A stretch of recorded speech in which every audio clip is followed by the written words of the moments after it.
영혼 구원의 일을 완성하시고, 그리고 주님 구원받은 영혼들을 위해 다시 오시는 것을 우리는 기다립니다. 주님, 이 성탄의 절기에 다시 오실 주님을 기다리게 하시고, 그래서 다시 오실 주님을 기다리는 우리의 마음이 더 경건해지며 더 거룩함을 추구하며 더 믿음의 삶을 살아갈 수 있도록 우리에게 주님 은혜를 더하여 주시옵소서. 하나님, 주님은 영원하시며 주님은 변치 않으시며 주님은 또 우리를 사랑하십니다. 이 진리와 이 사실이 형제 자매들의 그 심령 안에 주님 지워질 수 없는 진리로 새겨주시고, 또 그 가운데서 우리가 하루하루를 믿음으로 또 감사하며 기뻐하며 주님과 동행할 수 있도록 축복하시옵소서. 또 주님, 이 교회와 주의 성도들이 24시간 주님을 찬양하며 영광 드리는 이 기회를 얻게 해주셔서 감사드립니다. 이 안에 주님, 이 시간 가운데 우리의 심령의 부흥을 경험케 하시옵소서. 묵은 것이 제거되게 하시고 새 포도주의 은혜가 임하는 시간이 되게 해 주옵소서. 우리도 주님 낡은 가죽부대 생각과 마음과 삶의 습관을 다 찢어버리고 새 부대로 주님 바뀌어져서 주님의 그 놀라운 은혜, 질그릇에 담기는 하나님의 큰 능력을 입는 그런 시간이 되게 하여 주시옵소서. 감사드리며 살아계신 예수님의 이름으로 기도합니다. 아멘. 할렐루야. 아멘. 주님 찬양합니다. 이렇게 오늘 이제 찬양 가운데 마지막 찬양, 호산나 호산나 죽임 당한 어린 양, 약한 나로 강하게. 이 찬양은 저한테 정말 뭐라 그럴까요?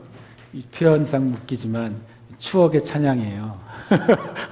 왜 추억의 찬양이냐면 2005년에 저희 가족이 제주에 이제 와서 이제 교회를 개척했을 때 교회를 공식적으로 시작한다는 예배를 이제 2005년 4월 27일 날 드렸거든요. 물론 우리 가족이랑 이제 이 제주도에 있는 감리교 목사님들이 오셔서 이제 첫 예배를 드렸어요. 그리고 첫 예배를 제가 이제 설교하게 됐는데, 그리고 이제 설교하고서 특송을 저랑 사모님이 하겠다고 신청을 했어요.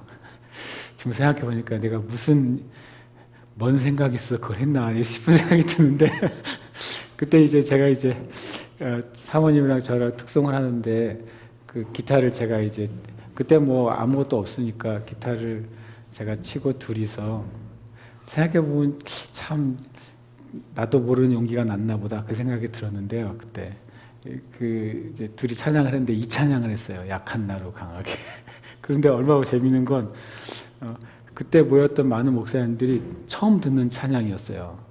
나름 제가 서울에서 제주로 개척하면서 최신곡을 제가 특송을 한 셈이 된 거예요. 그래가지고 그 찬양이 끝나고 예배가 끝난 다음에 제가 개척한 거에는 별로 관심이 없고 그 찬양이 뭐냐고 그 물어보는 목사님들이 여러 명 있었거든요. 근데 지금 그게 진짜 그 정말 전설의 찬양이 돼가지고 그래서 참 그 찬양 너무너무 제가 감사한 찬양이죠. 그리고 오늘 또 제가 또 그냥 또 재미있는 말씀 하나 드리면, 딱 오늘 우리가 몇 명 모이지 못하고 예배하지만 여기 또 한 명 꼭 와야 되는 1인이 와 있거든요. 내일 입대하는 우리 형제가 와 있어요. 그런데 오늘 또 제가 짠 게 아니에요. 하여튼 그 입대하는 형제의 아버지가 또 예배 인도를 하시고 이거 하나님이 주신 큰 나는 은혜라는 생각이 제가 들었습니다. 그래서 참 감사하네요. 그 찬양의 가사대로 우리 군대 가는 우리 형제에게 강하게 하시고 부여하게 하시고 능하게 하시고 넘치게 하실 줄 믿습니다. 저는 좀 나이가 들어서 군대를 갔는데 24살에 갔거든요.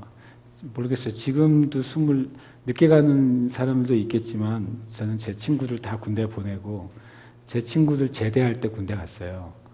그 친구들이 저를 얼마나 불쌍히 여겼는지 몰라요.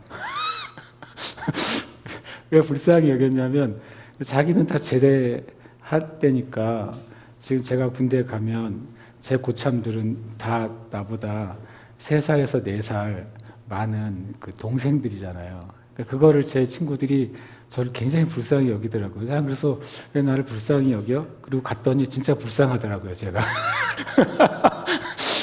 내 동생, 한참 동생인 친구들한테 내가 이제 정말 깍듯하게 그분들을 존중하고, 내 상사로 모시고, 그리고 복종해야 되니까. 저는 군대에서 복종을 배웠어요. 그러니까 나보다 나이 많고 힘세고 높은 사람, 그 권위 있는 사람한테 순종하고 복종하는 건 뭐 내 마음에서부터 우리가 그럴 수 있지 그러잖아요. 근데 이제 순종과 복종이 나보다 만약에 어린 사람, 그리고 근데 어떤 면에서 나보다 경험이 적은 사람, 그런 사람들 앞에서 내가 진짜로 진심으로 복종해야 되는 거는 참 훈련이었던 것 같아요, 저한테는. 그래서 그런데 오히려 그게 참 복되게 됐어요. 너무 복되게 되고 굉장히 뭐 그런 말을 감히 할 수 없지만 행복한 군 생활을 했는데 우리 형제도 행복한 군 생활을 하게 될 거라고 믿습니다. 네. 아멘이죠? 네.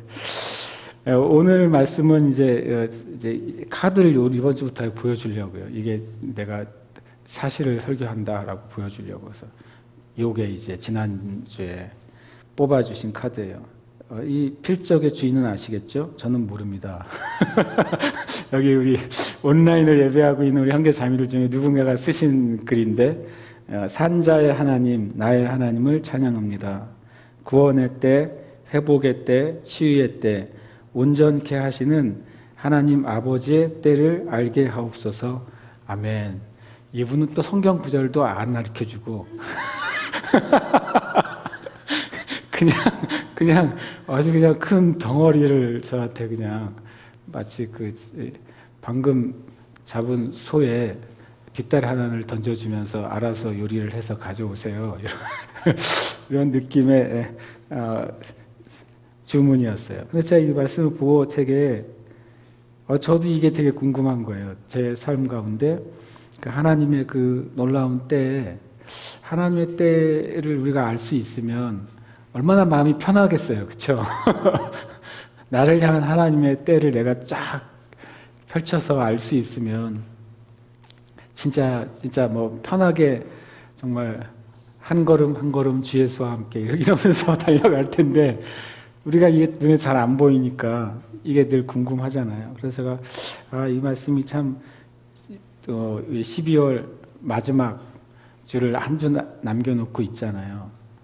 참 필요한 말씀이다. 그래서 주님은 참 너무 감사한 것 같아요. 이렇게 우리 성도들이 주님 앞에 물은 것들을 제가 또 마치 그것을 가져다 주는 사람처럼 성경에 보면 이런 말씀이 있거든요. 천국의 서기관에 대해서 말하고 있어요. 천국의 서기관은 그 주인의 그 창고에서 옛 것과 새 것을 가지고 온다 이렇게 돼 있어요. 그래서 제가 예전에 기도할 때 주님 제가 천국의 서기관 같은 목사가 되고 싶습니다. 이 땅에 필요한 하나님의 말씀을 주님의 그 진리의 창고에서 가져다가 전달해 주는 사람이 되고 싶습니다. 그렇게 기도를 했었거든요. 그래서 요즘 뭐 천국의 서기관 수준까지는 못 가도 그냥 일단 주문한 것을 가져다가 주는 지금 훈련을 제가 잘 하고 있는 것 같아요. 그래서 너무나도 감사해요. 때에 대한 결국엔 질문이죠. 그래서 이 때는 결국에는 하나님의 때와 우리 인간의 때, 하나님의 때와 나의 때가 같이 가느냐 안 가느냐의 문제인 것 같아요. 하나님의 때는 이렇게 쭉 흘러가는데 나는 그것에 발맞춰서 가지 못하면 뭔가 열심히 하는데 엇박자가 되는 거 아니에요. 그리고 하나님은 아직 시작을 안 하셨는데 나 혼자 죽어라고 달려가면 보호받지 못한 상태로 지원을 받지 못한 상태로 나 혼자 달려가면 굉장히 위험한 상태가 되는 거잖아요. 늘 실은 알고 보면 모든 그리스도인들이 예수님을 믿는 그리스도인들이 이렇게 직접적인 문장으로 표현하지는 않지만 마음속에 가지고 있는 궁금증이 그거인 것 같아요. 내가 지금 주님이 나를 향한 그 스케줄에 주님의 나를 향한 그 은혜로운 때에 내가 잘 살고 있나? 그게 되게 우리가 다들 궁금해하고, 또 어떤 경우에는 주님의 약속하신 그게 왜 이렇게 안 오는가? 그런 거 있잖아요. 왜 이렇게 멀게만 느껴지는가? 도대체 나를 향한 주님의 그 때는 언제인가? 이것이 실은 그리스도인들 안에 있는 어떤 질문이죠. 그리고 모든 이 땅의 교회가 가지고 있는 궁극적인 질문. 주님의 나라가 오실 때가 언제예요? 재림의 때가 언제예요?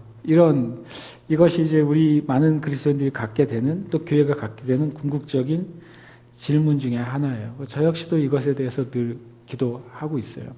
그래서 제가 이 말씀을 정해주지 않았기 때문에 이 질문하신 분이, 그 질문하신 분의 마음을 내가 깨닫기 위해서 노력을 한 결과 본문을, 전도서 말씀을 제가 잡게 됐어요. 전도서 3장 1절과 9절에서 15절. 물론 이제 2절과 8절 말씀도 우리가 봐야 되겠지만, 이 9절 좀 말씀을 9절부터 같이 읽겠습니다. 제가 1절을 어떻게 빼게 돼가지고 같이 함께 읽겠습니다. 일하는 자가 그의 수고로 말미암아 무슨 이익이 있으랴? 하나님이 인생들에게 노고를 주사 애쓰게 하신 것을 내가 보았노라. 하나님이 모든 것을 지으시되 때를 따라 아름답게 하셨고 또 사람들에게는 영혼을 사모하는 마음을 주셨느니라. 그러나 하나님이 하시는 일의 시종을 사람으로 측량할 수 없게 하셨도다.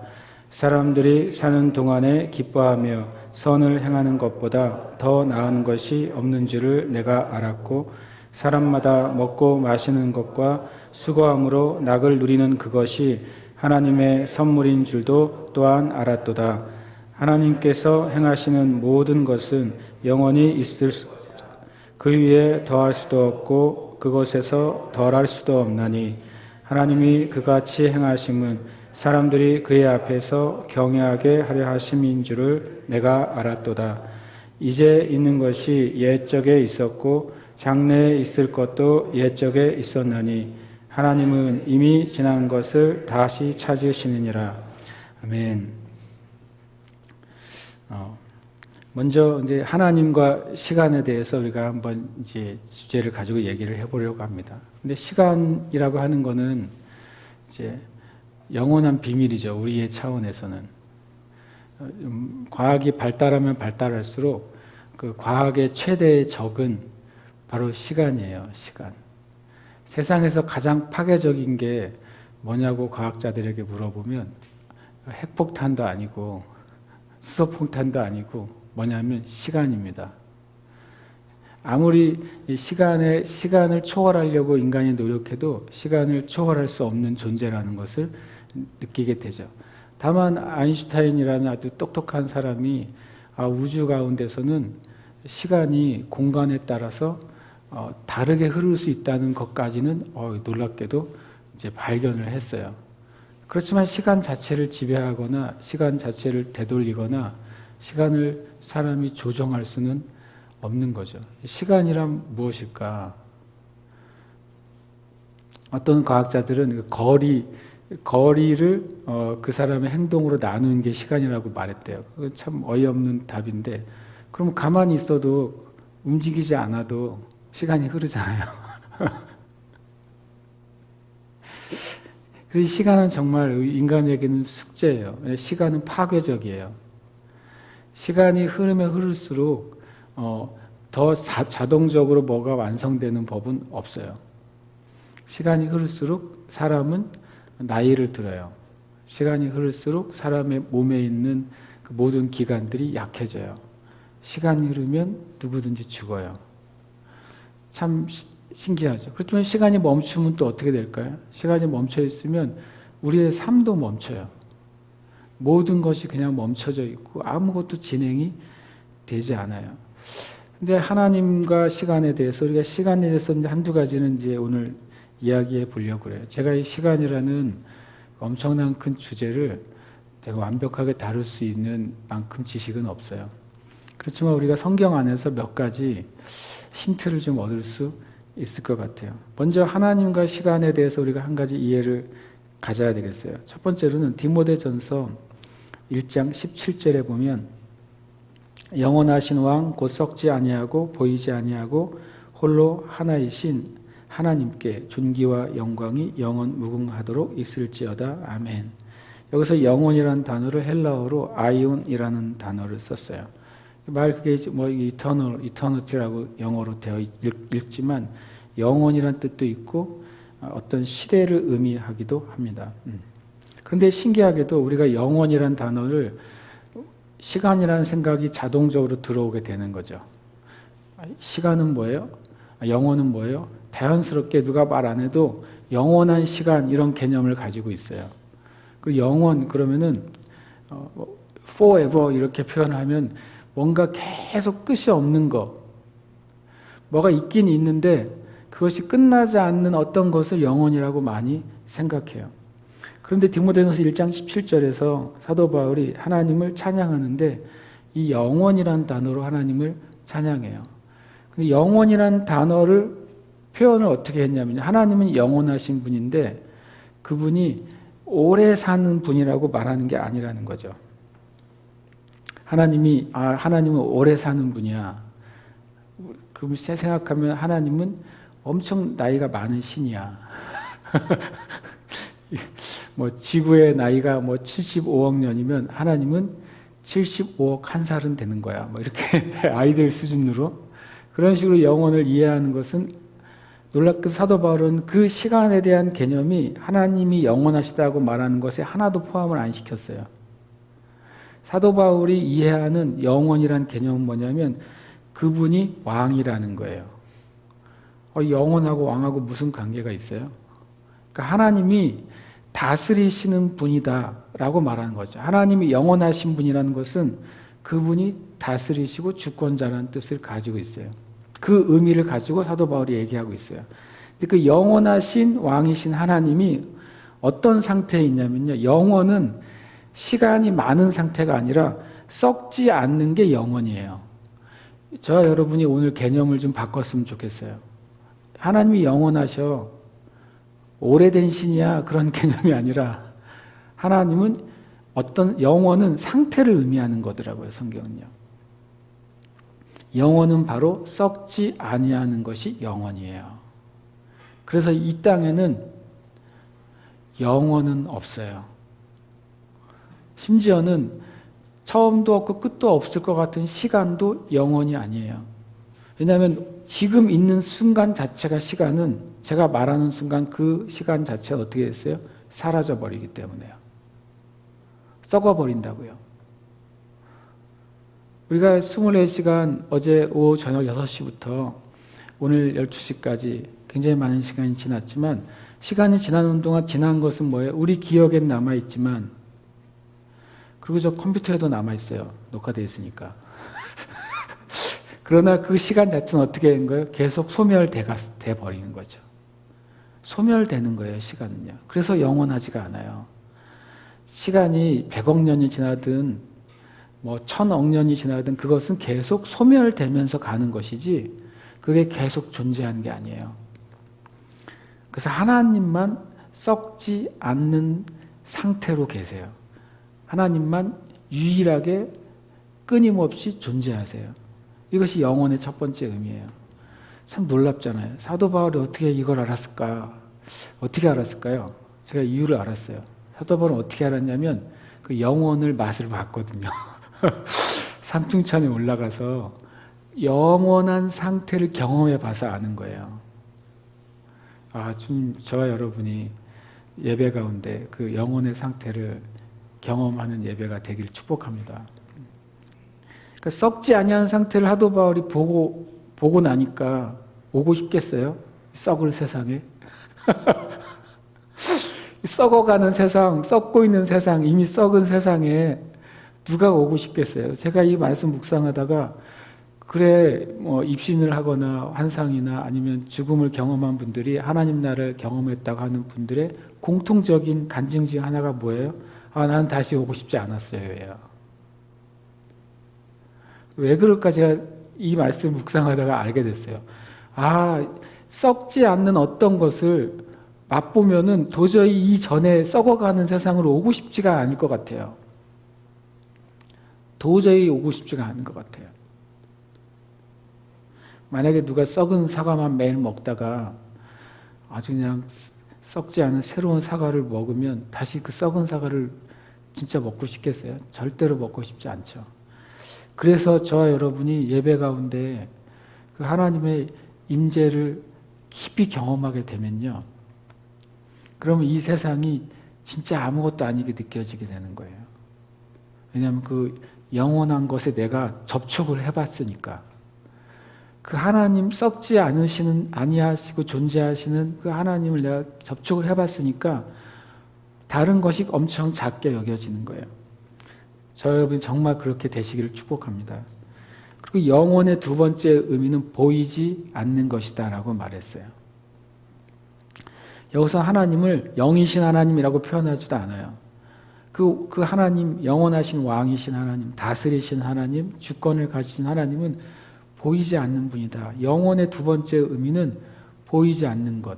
그것은 뭐냐면 육신의 감각으로 감각할 수 없는 것이 영혼이에요. 그래서 육신의 감각으로는 감각할 수 없기 때문에 오직 영적인 존재만이 영혼을 감각하고, 오직 우리가 영적인 존재가 되었을 때만이 그 하나님과 접촉하고 연결될 수 있는 거예요. 사도 바울도 이것도 또 알았어요. 어떻게 알았을까요? 또 갔다 왔으니까 하는 거죠. 그런 거 있잖아요. 경험자는 말한다. 사도 바울을 주님께서 왜 사용하셨고 성경을 쓰게 하셨는가? 그렇게 하기 위해서는 주님이 사도 바울이 하나님의 내용에 접촉해야만 됐었어요. 그래야 그 하나님의 것을 우리에게 말해줄 수가 있는 거예요. 그분은 보이지 않는 분이에요. 그분은 인간의 오감으로는 만날 수가 없는 분이에요. 그래서 이 땅에 있는 수단을 가지고서 주님을 만날 수가 없는 거예요.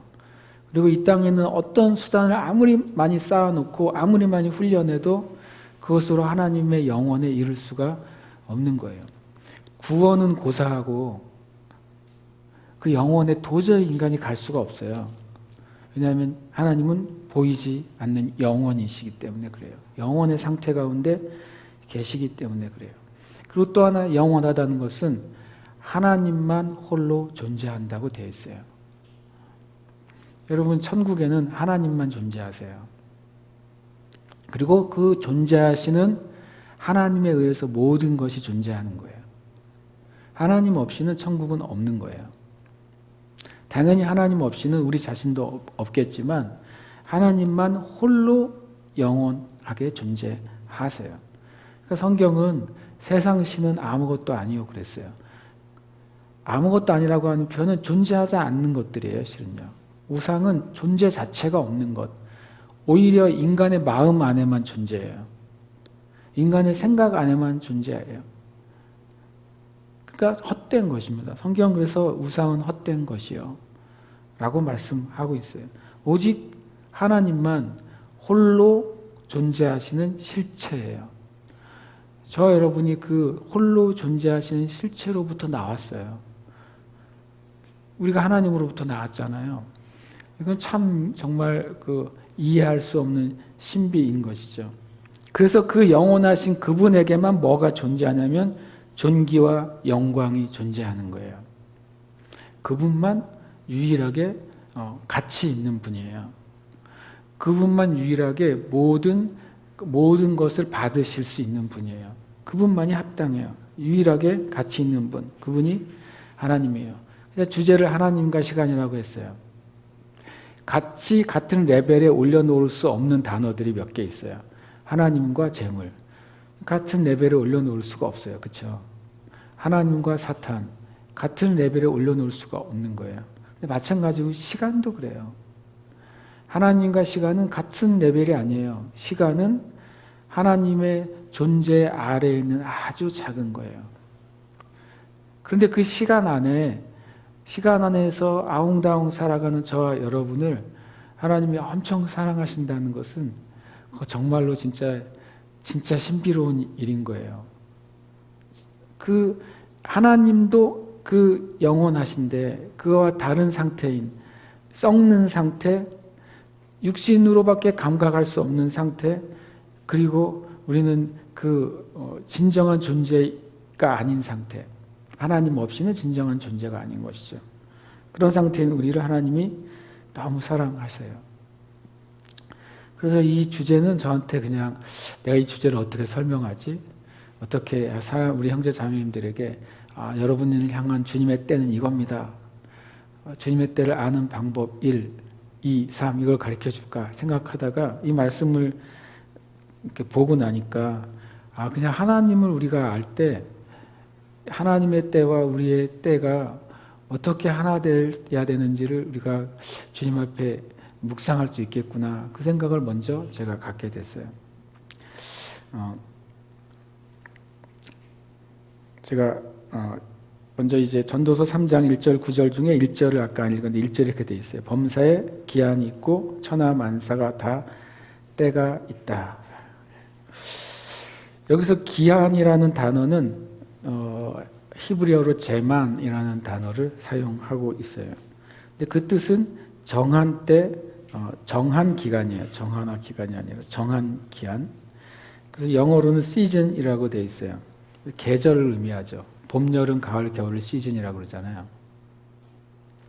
그리고 그러면 이제 만사가 다 때가 있다고 했을 때 때는 at라는 단어를 사용합니다. 근데 그 뜻은 시간이에요. 그것도 지금, 그리고 뭐뭐 할 때를 의미합니다. 그러니까 이 3장 1절에 그 at는 또 time이라는 의미를 가지고 있어요. 그러니까 범사는 어떤 일들이 시작돼서 결론이 날 때에는 전체 기간이 있다는 거예요. 전체 제만이라는 기간이 있고, 그리고 그 만사가 성취가 되는 어떨 때가 있어요. 바로 어떤 순간이 존재한다는 거죠. 그러니까 이 전도서는 먼저 그걸 얘기하는 거죠. 우리가 인생을 살아가는 시간 안에서 살아가는 우리에게는 어떤 일이든 그 범사에 모든 일에는 정해진 어떤 기간이 있다는 거예요. 무슨 군대 몇 개월이에요? 군대의 기간이 있는 거죠. 제만이라는 군생활의 기간이 있고, 그리고 그것이 끝나는 때가 있어요. 끝나는 때는 뭐냐면 이제 이번에 2020년 12월 21일 날 이제 간다. 그러면은 나중에 2022년 바로 코앞인 것 같죠? 2022년 몇 월 달이 뭐냐면 그게 바로 때가 되는 거예요.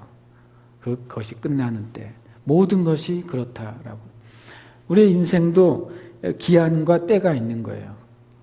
내 인생에 태어난 게 제가 1970년에 태어났으니까 1970년에 시작해가지고 나의 그 기한이 시작이 됐어요. 쭉 갑니다. 그러다가 때가 있어요. 주님이 저를 부르시는 그때 1970년에서 2070년이 되기를 바라는데 좀 더 가야 될까요?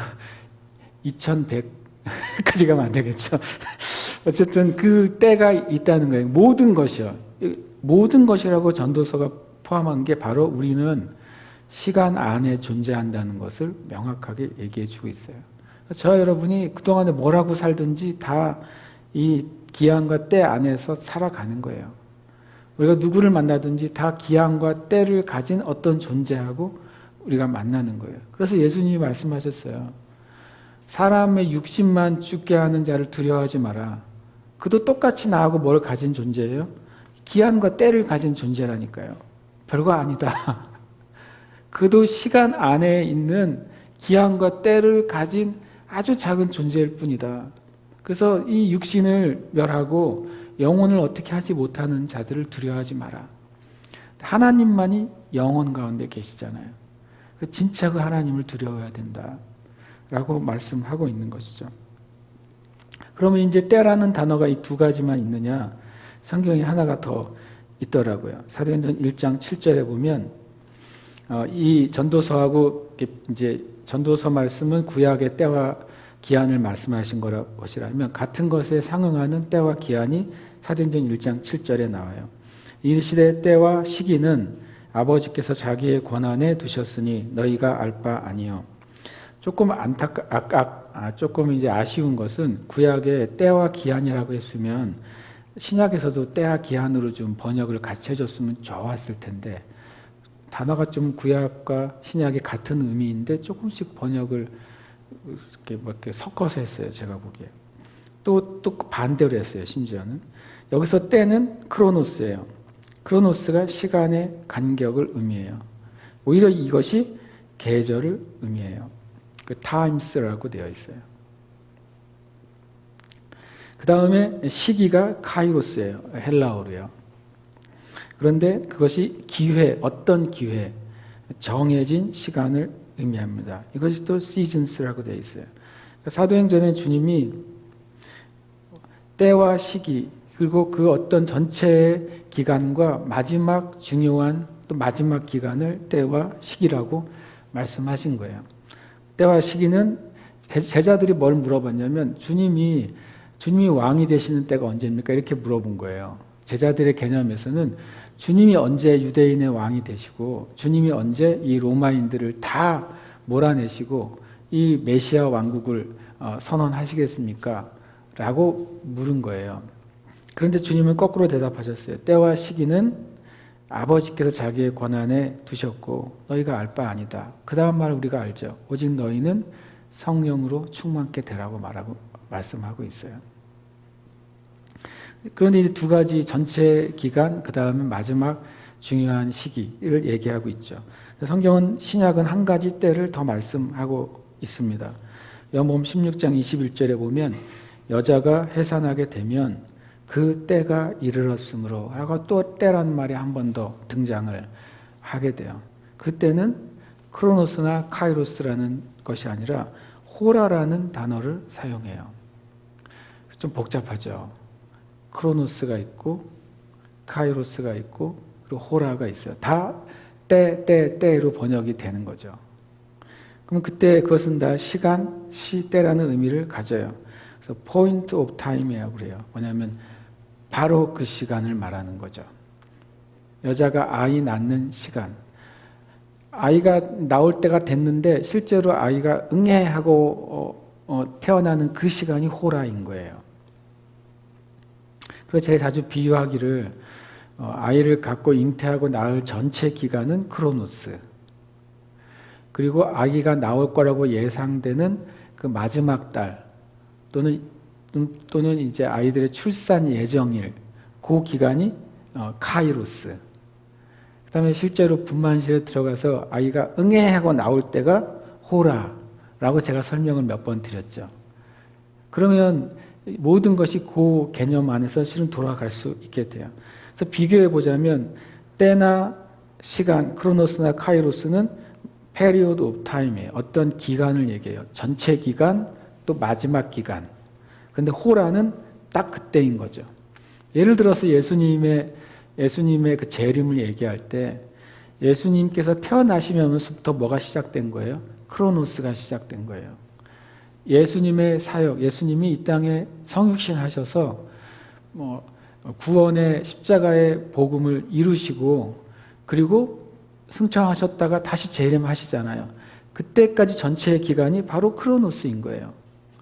이 엄청나게 큰 기간이죠. 그러나 성경은 예수님이 이 땅에 오시면서부터 주님이 정하신 마지막 때의 크로노스가 시작됐다. 마지막에 종말의 날이 시작됐다고 성경은 말씀하세요. 근데 우리가 지금 마지막 때 말하는 것은 뭐예요? 바로 이 카이로스를 의미하는 거예요. 아이가 이제 다 커가지고 이제 나올 준비를 하고 있는 것. 이게 카이로스예요. 주님이 오실 수 있는 그런 가능성들이 자꾸 많아지고 있어요. 성경에서 얘기하고 있는 많은 예수님이 오실 수 있는 그런 사인들이 자꾸 등장하고 있어요. 이전에는 하나 둘 생기다가 지금은 막 동시다발적으로 등장하고 있어요. 그러면 우리가 뭘 예측하는 거예요? 아, 주님이 오실 그 카이로스의 시기, 마지막 시기가 다 됐구나라고 우리가 느끼는 거죠. 그리고 주님이 실제로 성경의 말씀처럼 이 땅에 오실 거예요. 그때가 뭐예요? 바로 호라가 되는 거예요.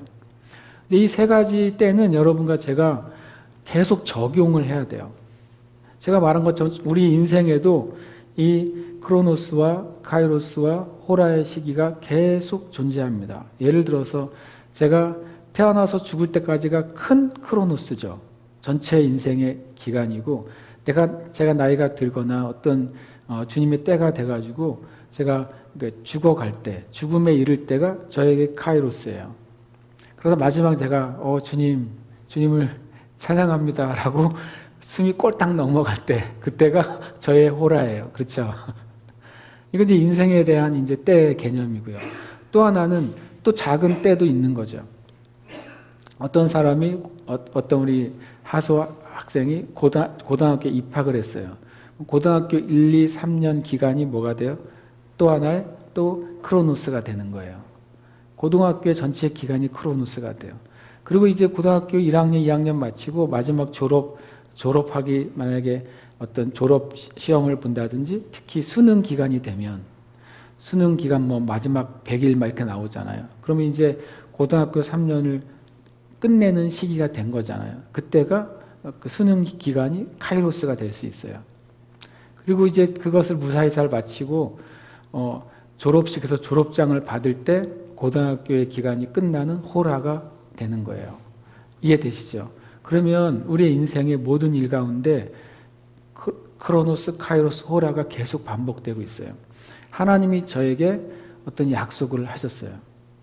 하나님이 아브라함에게 약속을 하셨어요. 내가 너에게 너의 씨로 말미암아 열방에 가득하게 하겠다.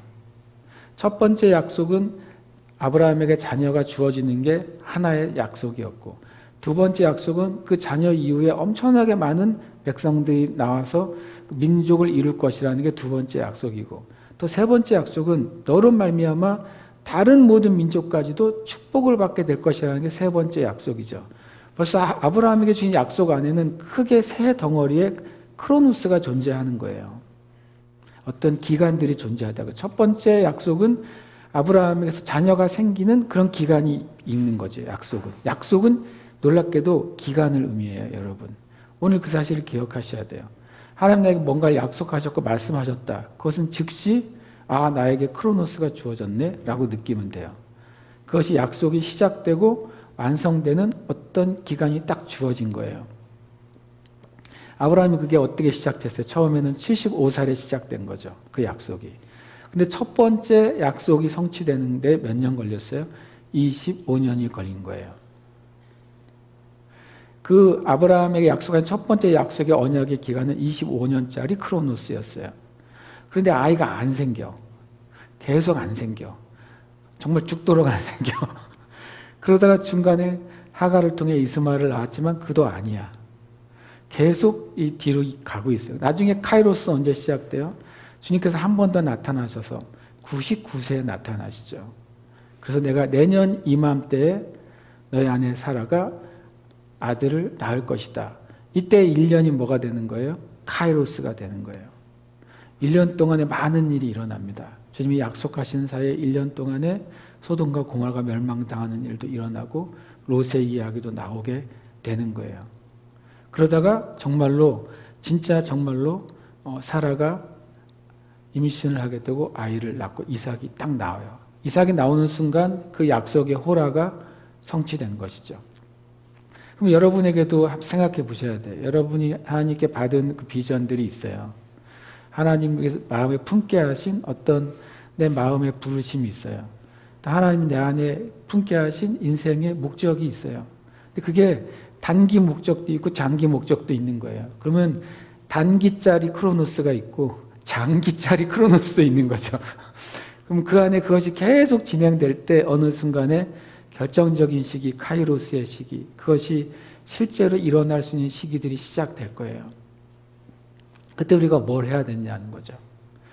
그때 또 교회는 뭘 해야 되는 거예요.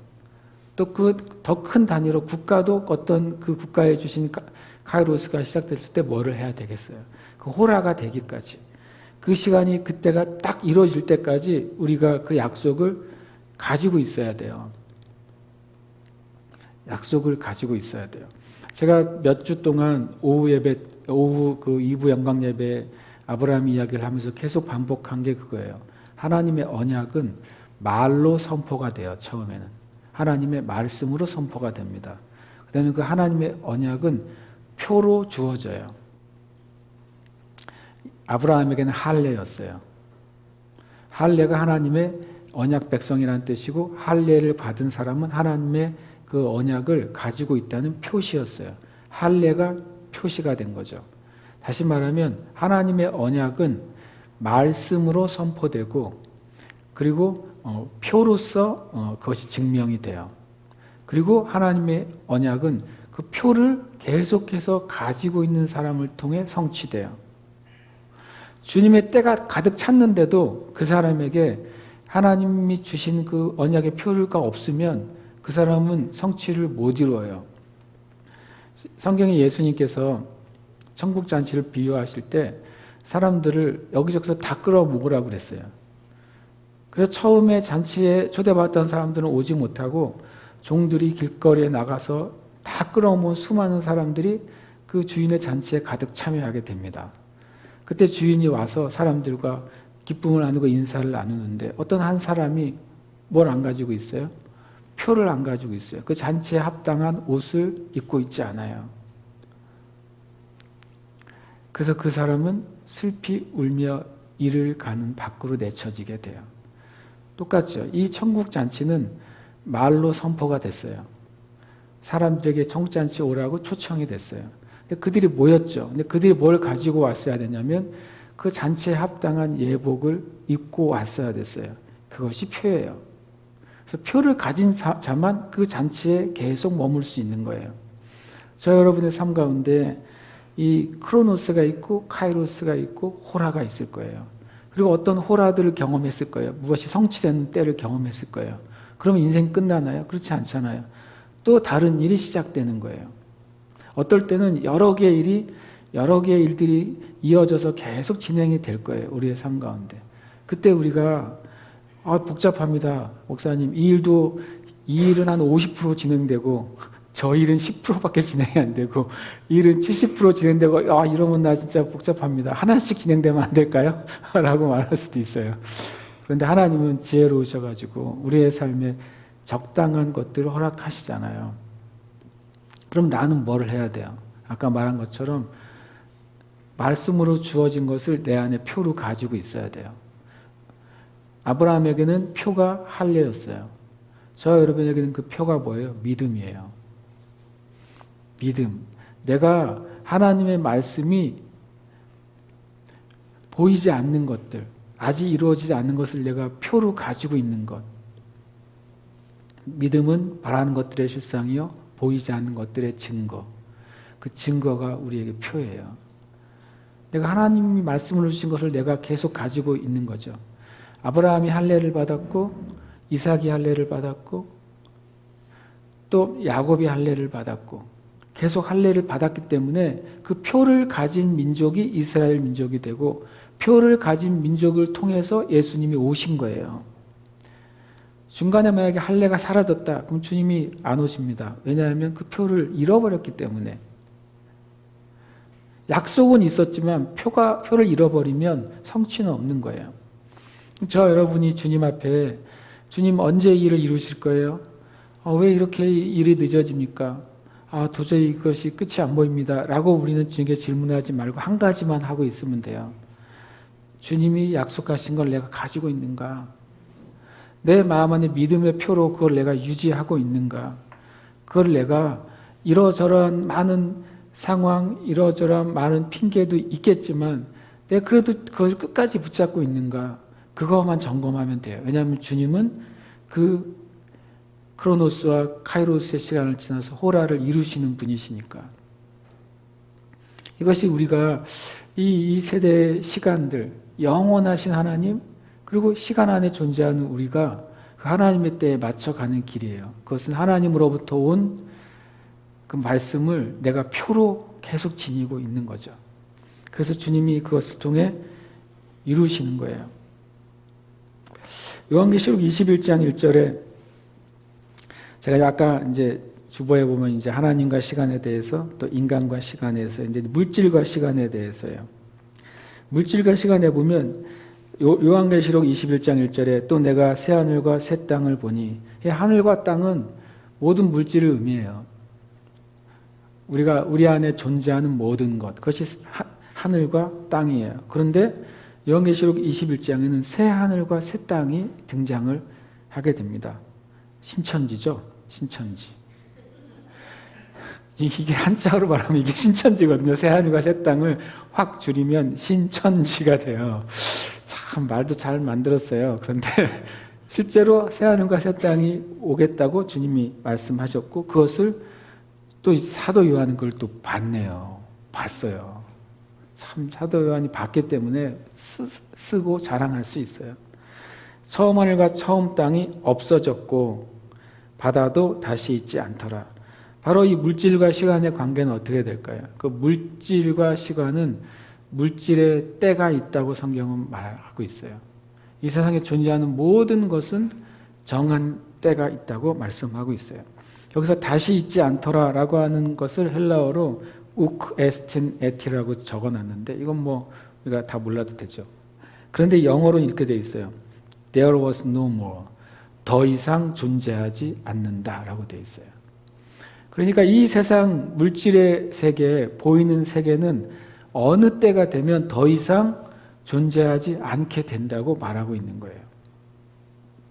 그래서 여러분과 저는 진짜 복받은 사람인 것이 더 이상 존재하지 않게 된 이 세상에서 살면서 놀랍게도 그 영혼의 그 상태로 갈 수 있는 그 은혜를 얻은 거예요. 그러니까 그 가만히 생각하면 엄청 기분이 좋아져야 돼요. 여러분 몸이 불편하십니까? 몸이 불편하실 때 이걸 가만히 생각하세요. 오늘 제가 나누는 것을 가만히 생각하다가 나는 그 영혼으로 가는구나.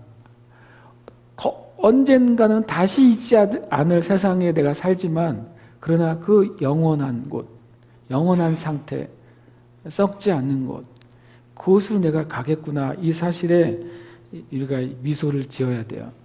때로는 우리가 이 땅을 살아가는 그 크로노스의 기간 동안, 카이로스의 기간 동안 수고가 있죠. 엄청난 수고가 있습니다. 하나님도 그걸 아세요. 근데 그 수고에서 낳은 그 인생의 결론이 영원이라면 그건 수고할 만한 것이죠. 수고를 해야 되죠. 그게 결론이라면. 그리고 그것을 우리가 받아들여야죠. 우리가 죽을 것 같이 힘들 때도 있어요. 맞아요. 죽을 것 같이 힘들다가 어떤 사람은 정말 죽기도 해요. 그런데 죽을 것 같이 힘들든지 아니면 죽을 것 같이 힘들다가 죽든지 영혼을 가진 사람은 복된 거예요. 그래서 우리가 그것을 믿음 안에서 이겨낼 수 있는 것입니다. 마태복음 8장 29절에 또 사단과 시간에 대해서도 말씀하시더라고요.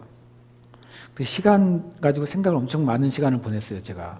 시간 생각하느라고 많은 이 때를 생각하느라고 많은 시간을 보냈는데 이것은 이제 거라사의 그 광인 안에 있던 그 정말 바이러스 같은 마귀가 한 말이에요. 하나님의 아들이여 우리가 당신과 무슨 상관이 있나이까 때가 이르기 전에 우리를 괴롭게 하려고 여기 오셨나이까 하더니 와 제가 이 말씀 이거 준비하다 읽다가 어라 마귀도 시간 안에 갇혀 있네 얘도 얘도 아무것도 아니구나라는 사실을 다시 한번 깨달은 거예요. 자기가 스스로 자기의 한계를 예수님께 실토해 버렸어요. 때가 이르기 전에 주님 오시면 어떡합니까? 이렇게 말한 거예요. 근데 결국 거꾸로 말하면 때가 되면 자기는 끝이라는 것을 마귀가 알고 있다는 놀라운 사실이에요. 마귀는 알고 있어요. 마귀는 때 안에 갇혀 있어요. 여기서 때는 뭘 사용했을까요? 퀴즈. 네, 카이로스를 사용했어요. 마귀는 자기가 아는 거예요. 마지막 어떤 때가 되면 자기가 괴롭힘을 당할 때가 올 거라는 거죠. 야, 인간을 괴롭히던 마귀가 이제 괴롭힘을 당할 때가 다가오고 있어요. 어떻게 다가오고 있을까요? 이 땅의 교회가 회복될 때, 이 땅의 교회가 부흥을 입을 때 이제 마귀는 괴로운 시즌이 시작되는 거예요. 교회가 정말 하나님이 주신 그 하나님의 충만함을 입기 시작할 때 이 땅의 그리스도인들이 성령으로 충만하게 되고 하나님 안에서 걷기 시작할 때, 그때는요 마귀에게 어떤 때예요? 진짜 괴로운 시절이에요. 이제부터 괴로운 시절이 임하다가 나중에 멸망받는 거예요. 굉장히 고소하죠. 그동안 얼마나 인간을 괴롭혔어요. 그런데 그가 괴로운 때가 있어요. 여러분, 주님께서 우리 교회들을 사용하시고 저 여러분을 사용하셔서 마귀를 괴롭게 할 겁니다. 그래서 마귀에게 붙잡혀 있던 영혼들을 다시 뺏어오게 될 것이고, 마귀가 훔쳐갔던 모든 권리들을 다시 이 땅에 영광스럽게 된 주의 신부된 교회가 그것을 다시 회복해서 다시 원래의 주인이신 하나님께 다시 돌려드리게 될 거예요. 그게 일어나야 주님이 오시는 거예요. 그래 일어나야 주님이 오셨을 때 이제 이 땅이 정리가 됐구나 라고 하시는 거예요. 이 땅이 주님을 경배하고 예배할 준비가 됐구나 라고 하실 때 오실 겁니다. 바로 이것은 시즌 얘기합니다. 마지막 때는 알고 보면요, 마지막 때 얘기할 때 우리는 교회가 고난받고 핍박받는 시라고 얘기하는데, 실제로 마귀에게는요, 마귀가 생각하는 마지막 때는 예수님이 재림하시기 전의 때잖아요. 마귀는 그때만 생각해도 괴로울 거예요. 자기가 괴롭힘 당하다 멸망당할 때거든요. 그래서 우리는 이제 이렇게 우리가 공격을 받는 입장이 아니라 주님의 때가 올수록 우리가 공격하는 자구나 라는 사실을 인식을 해야 돼요. 마귀는 그렇게 인식했어요. 자기가 스스로. 마태복음 8장 29절을 자주 인용하십시오. 마귀가 여러분을 괴롭히려고 그러면 무슨 소리야 너 지금 네가 나한테 괴롭힘을 받아야 될 때지 어째 나를 괴롭히려고 해. 정신을 차려라 라고 말해야 돼요. 우리가. 놀라운 일이죠. 9절에 보면 이렇게 말씀하고 있는 거죠. 일하는 자가 그의 수고로 말미암아 무슨 유익이 있으랴. 우리가 아는 것, 전도서 3장 1절은 아까 말한 것처럼 모든 일에 때와 기한이 있다고 말하면서 태어날 때, 죽을 때, 심을 때, 뽑을 때, 죽일 때, 살릴 때, 허물 때, 세울 때, 울 때, 웃을 때, 여러 가지 그런 시즌들이 있다고 말을 하고 있어요. 그 시즌의 때를 다 정리한 다음에 9절에 말하고 하고 있습니다. 일하는 자가 그의 수고로 말미암아 무슨 이익이 있으랴. 이익이 없다라는 의미가 아니라 무엇을 얻겠느냐 하는 거예요. 하나님의 우리 인생 가운데 때와 기한을 주셔서 그 안에서 살아가게 하셨는데, 그럼 우리가 그 안에서 각자에 맡겨진 것을 일하는 것이죠. 각자에게 맡겨진 그 기한과 장소와 그 목적 안에서 수고하고 있는 것이죠.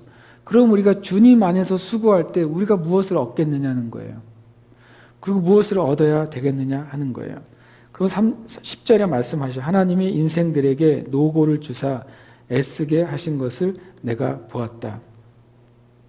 하나님이 우리에게 때와 기한 안에서 살게 하시면서 각자가 감당해야 될 그것을 주셨어요. 근데 그것 안에는 뭐가 필요해요? 이 시간이니까, 시간 안에 존재하기 때문에 썩은 썩어갈 것이잖아요. 그래서 수고가 있어요. 그래서 인생들에게 그 각자의 노고를 주셨어요. 여러분의 삶 가운데 애쓰고 힘쓰라고 하는 그 땅을 주셨어요. 언어의 의미는 각자의 땅에서, 각자에게 주어진 땅에서 땀 흘리며 일하게 하셨다라고 말하는 거죠. 각자의 땅은 뭐냐면 그에게 주어진 상황, 그에게 주신 부르심, 그에게 허락된 환경을 의미해요. 그럼 여러분의 환경, 여러분의 상황, 여러분의 부르심 가운데 그 가운데 합당한 노고와 수고가 있도록 주님께서 우리를 두셨다는 거예요. 그럼 그것을 우리가 마다하지 않아야 되겠어요. 그것을 두려워하지 않아야 되겠어요. 그것을 불평하지 않아야 되겠어요. 주님이 나에게 주신 이 노고와 애씀이 있구나, 주님이 허락하셨구나라는 것을 내가 받아들일 때, 그때 무슨 일이 벌어지느냐? 그때 11절이 벌어져요. 하나님이 이 모든 것을 지으시되 때를 따라 아름답게 하셨고, 때를 따라 아름답게라고 하는 표현은 하나님의 그 때 안에서 그것이 아름답게 되도록 계획하셨다는 거예요. 저와 여러분이 하나님이 허락하신 그 기간과 때 안에서 주님이 허락하신 노고와 수고를 하나님 안에서 믿음으로 행할 때 그 시간들이 굉장히 아름답게 바뀔 거라는 거예요. 만약에 우리가 그것을 받아들이지 않으면 똑같이 그 노고와 수고가 있는데 그 기간이 정말 지옥 같은 기간이 되는 거예요. 똑같은 인생의 기간인데 이것이 하나님이 나에게 주신 노고와 수고구나. 이 노고와 수고가 지난 다음에는 또 하나님이 약속하신 그 놀라운 게 있구나 라고 받아들이면 그 시간이 엄청 아름답게 될 거라는 거예요. 어렸을 때 불렀던 정말 전설 같은 찬양이 하나 있어요. 그 찬양 아세요? 주님의 시간에, 영어로는 in his time 이렇게 돼 있어요. in his kairos 이렇게 부르면 돼요. in his chronos. 주님의 때, 주님의 뜻 이루어지기를 우리가 기다린다고 하는 찬양인데, 저 어렸을 때 엄청 그 찬양 많이 했는데, 하나님이 우리의 그 때를 아름답게 하실 겁니다. 다른 사람은 저 사람이 저 기간을 지나면서 얼마나 수고로울까, 얼마나 고생스러울까. 그런데 정작 그 사람이 나는 주님의 허락하신 때 안에 있지. 나는 하나님이 주신 이 일을 내가 완수해서 하나님의 은혜를 경험할 거야 라고 그 사람 하는 사람에게는 그 시간이 엄청 아름다운 시간이 되는 거예요. 우리는 그렇게 할 수 있습니다. 그리고 주님이 또 사람들에게는 영원을 사모하는 마음을 주셨느니라. 그러니까 이 땅에서 살아가는 그 인생의 기간 가운데 각자에게 허락한 땅이 있고 그 땅에서 수고하는 노고와 힘이 드는 게 있잖아요. 근데 그 사람의 영혼에는 이 땅에서 살고 노고하고 수고하는데 그 사람의 영혼에는 영원을 사모하는 걸 심어두셨대요. 첫 말씀에 이제 영원이 뭔지를 나눴잖아요. 이게 저와 여러분이에요. 우리가 하나님을 믿을 때 내 마음에는 이미 심겨주신 그 영혼을 사모하는 마음이 자라기 시작해요. 넣어주셨다고 돼 있어요. 이게 마치 씨앗을 심는다는 의미거든요. 주님이 영혼의 씨앗을 심어뒀는데 하나님을 바라고 믿는 사람은 그 씨앗이 싹이 터요. 영혼에 대한 싹이 터서 자라나는 것이죠. 그리고 열매를 맺어요. 그런데 하나님을 믿지 않는 자들에게는 그 심령에 똑같이 영혼을 사모하는 씨앗이 있는데 하나님을 신뢰하지 않고 진리를 따르지 않고 성령님께 순종하지 않는 사람 그 씨가 그 영혼의 씨가 버려지는 거예요. 그래서 열매를 못 맺어요. 그 열매를 맺은 사람만 천국에 있어요. 하나님은 공평하게 모든 인생에게 이 영혼을 사모하는 영혼의 씨앗을 넣어주셨거든요. 그래서 주님이 한 가지 또 덮어주셨어요. 이 세 단계죠. 인간에게는 때를 주셨고 그 안에 그 각자에게 합당한 노고와 수고의 삶을 주셨고 그 수고의 삶 안에 영혼의 씨앗을 넣어두셔서 소망을 갖게 하셨어요. 그런데 주님이 그 인생 전체에 어떻게 이루어질 것에 대한 하나님의 일의 시종을 사람으로 측량할 수 없게 하셨어요. 왜 그러냐면요. 측량이 하게 되면 내가 이 기간이 아브라함에게 처음부터 내가 너에게 자녀를 줄 거야. 25년이야. 이렇게 말씀하셨다고 생각해 보세요. 24년 동안 아브라함은 죽을 거예요 아마. 언제 이 하루가 가나, 언제 이 한 주가 가나, 언제 한 달이 가나 이랬을 거 아니에요. 그래서 주님 그거 알려주지 않으신 거예요. 누구를 위해서? 우리를 위해서요. 그리고 만약에 자녀를 주실 거야 1년이야. 그럼 그 다음부터 아무 일도 안 해도 되는 거죠. 우리가 주님의 때를 아는 게 좋은 것 같지만요. 내 인생의 때를 다 아는 게 좋은 것 같지만 그게 짧으면 우리는 게을러져요. 그게 길면 낙담하게 돼요. 주님은 우리를 너무 잘 아시잖아요. 왜냐하면 우리를 만드셨으니까. 그래서 우리에게 합당한 조건을 허락하신 거예요. 딱 합당한 조건. 마치 식물이 자라기에 합당한 조건이 있잖아요. 식물마다.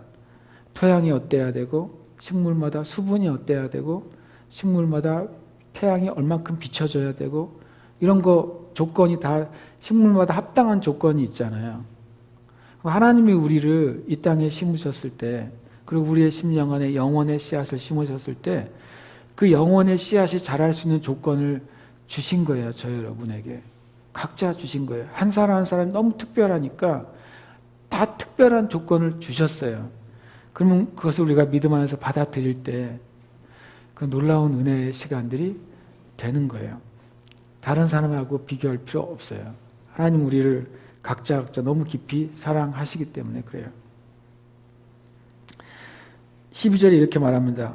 12, 13절에 그럼 우리가 어떻게 살아야 돼요? 저는 이 전도서 3장 12, 13절이 너무 좋아요. 만약에 12, 13절이 사람들이 사는 동안에 금식하며 잠자지 않고 기도하며 하루 종일 교회에서 사는 것이 나은 줄을 내가 알았고 그랬으면 나만 좋은 거예요. 여러분은 다 아니고.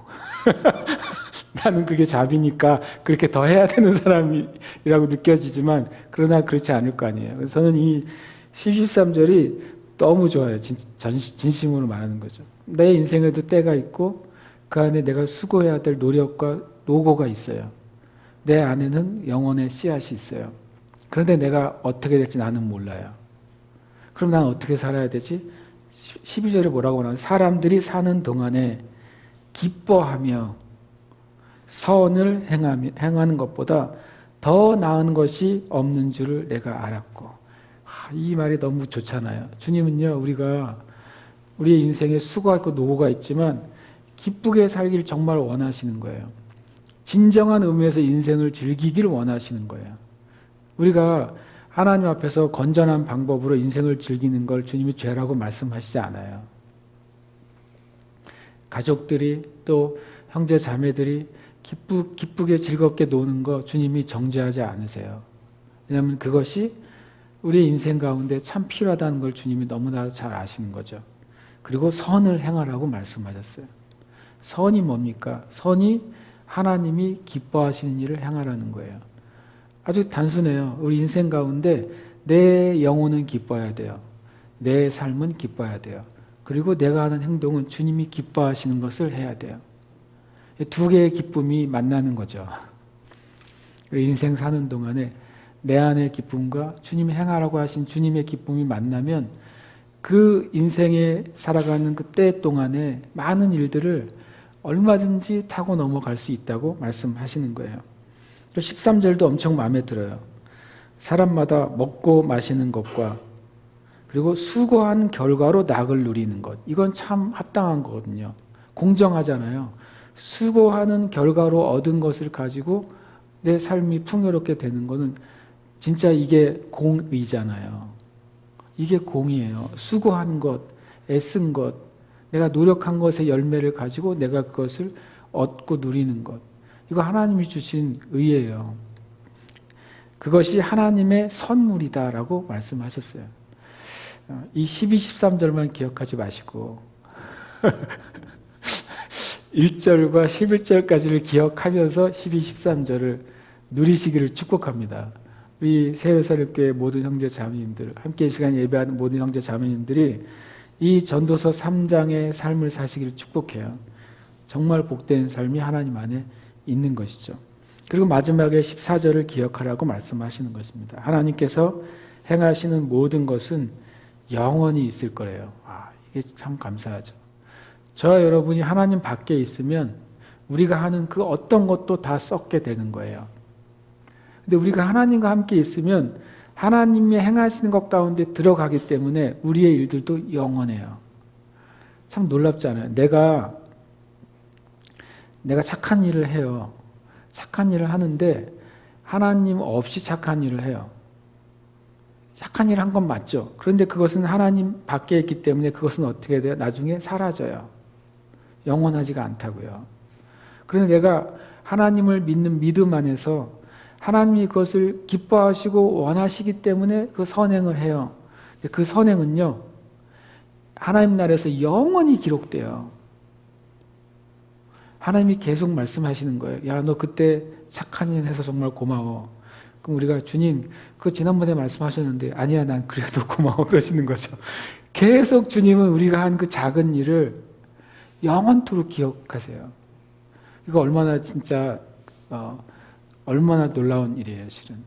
저는 그래서 주님 안에서 착한 일을 하고 싶어요. 주님이 기뻐하시는 착한 일을 하고 싶고 주님이 원하시는 착한 일을 하고 싶어요. 그 위에 더할 수도 없고 그것에 덜할 수도 없어요. 하나님만이 홀로 왕이시기 때문에 거기에 더할 것도 없고 그것을 부족하게 할 수도 없어요. 하나님이 이같이 행하심은 사람들이 그의 앞에서 경외하게 하려 하심인 줄을 내가 알았도다. 하나님만이 그렇게 하시기 때문에 우리가 주님만 바라보게 하시는 거예요. 마지막 15절에 이제 있는 것이 옛적에 있었고 장래에 있을 것도 옛적에 있었나니 하나님은 이미 지난 것을 다시 찾으시느니라. 이게 하나님 안에서 시간이 어떻게 다스려지는지를 보여주고 있어요. 하나님 안에서는 옛적과 장래와 지금 그 모든 것이 하나님 앞에 다 눈앞에 놓여져 있어요. 그래서 우리가 하나님 앞에 갈 때에만 우리가 시간이라는 한계 안에서 살아가는 삶을 초월해서 그 초월하는 삶을 살 수 있어요. 우리가 만약에 내 지난 시간 50년이 참 헛됐다고 생각해 보세요. 그런데 이제 주님을 만났다고 생각해 보세요. 그럼 우리의 개념은 나의 인생의 50년은 다 썩어져 버렸네 라고 말하는 거예요. 근데 주님 앞에 딱 들어가게 되면 주님이 뭐라고 말해요? 무슨 소리야? 나는 너를 위해서 옛적에 기록해 놓은 것, 그것을 이룬 거고 앞으로도 내가 너를 통해 이룰 일을 지금 이루는 거야. 이전 것은 없어 내 안에서. 나는 지금만 존재하고 그리고 영원해 라고 말씀하실 거란 말이에요. 그리고 하나님 그것을 우리가 잃어버렸다고 생각하는 것을 다시 가져다 놓으시고 그것을 다시 이루시는 분이에요. 말씀을 좀 정리하고 기도하고 싶습니다. 내가 주님 앞에 나아갈 때 하나님의 은혜가 얼마나 큰지를 우리는 기억해야 되겠어요. 그리고 또 하나는 하나님이 얼마나 크신 분인지를 기억해야 되겠어요. 우리가 이 시간과 물질과 심지어는 허락된 사단의 때 안에서 살아가지만 그러나 우리는 영원하신 왕이신 하나님, 썩지 아니하시는 그분, 보이지 아니하시는 그분 안에 우리가 있어요. 그래서 우리가 기뻐하며 또 주님의 뜻을 행할 수 있는 것입니다. 이 시간 주님 앞에 기도하십시다. 기도할 때 주님의 은혜로 우리를 다스려 주시고 그 놀라운 은혜 안으로 우리가 들어가도록 축복하시고 역사해 주시옵소서. 우리가 하나님의 때 안에 있음을 믿게 하시고 그 때 안에서 주님과 함께 동행하는 삶을 살게 하여 주시옵소서. 합심해서 기도하시면서 주님께 좀 더 예배하도록 하겠습니다. 기도하겠습니다. 할렐루야. 주님을 찬양합니다. 영광 가운데 계신 주님을 찬양합니다. 우리와 함께 하시는 주님을 찬양합니다. 하나님의 때와 기한 그리고 주님 바로 그 때가 우리에게 있습니다. 우리의 모든 인생 가운데에서도 하나님이 정하신 때와 기한이 있습니다. 우리의 삶 가운데서 하나님의 놀라운 계획이 있습니다. 우리 한 사람 한 사람을 향한 가장 최적의 조건과 최적의 상황과 최적의 길로 인도하시는 아버지 하나님이십니다. 하나님 우리가 주님을 더 신뢰하게 하시옵소서. 하나님에 대한 신뢰를 끝까지 붙잡게 해주시옵소서. 하나님 우리의 때가 주님 아버지 하나님 지나가고 있고 그러나 주님 안에 있을 때 그 때가 헛되지 아니할 것입니다. 그 노고와 수고가 헛되지 아니할 것입니다. 그 믿음이 헛되지 아니할 것입니다. 우리가 하나님을 향한 말씀을 표로 가지고 있게 하시고 그 주님의 때에 그것을 성취되는 것을 보게 하여 주시옵소서. 은혜 가운데 은혜로 이끌어 주시옵소서. 오 주님을 찬양합니다. 오 주님을 경배합니다. 주님께 영광과 찬양과 존귀를 올려드립니다. 우리가 계속 예배할 때 예배 가운데 깊은 은혜를 더하여 주시고 역사하여 주시옵소서. 아멘.